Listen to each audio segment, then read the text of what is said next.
Pengerusi Lembaga Pengarah UMK, Datuk Profesor Dr. Hassan Basri bin Awam Makdahan berkesempatan menyantuni keluarga mangsa pelajar UPSI di 3 buah kampung di sekitar Jetih dan Besut, Terengganu. Program ziarah prihatin ini sebagai tanda sokongan Lembaga Pengarah, pengurusan tertinggi dan warga UMK kepada kepimpinan seluruh warga UPSI dan keluarga pelajar yang terlibat dalam tragedi yang amat menyayat hati dalam kemalangan maut di Lebuh Raya Timur Barat pada Isnin lalu yang menyebabkan kehilangan 15 orang anak-anak pelajar UPSI.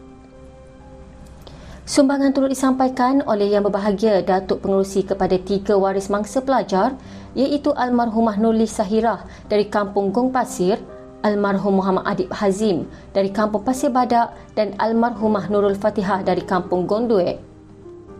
Ziarah prihatin ini turut disertai oleh Yang Berusaha Profesor Teknologis Dr. Arham bin Abdullah, Naib Chancellor UMK, Yang Berusaha Profesor Dr. Nur Khalid bin Salimin, Timbalan Naib Chancellor Haiwan Pelajar dan Alumni UPSI, dan Yang Berusaha Encik Khairul Irwan bin Abdul Halim, Pendaftar UMK.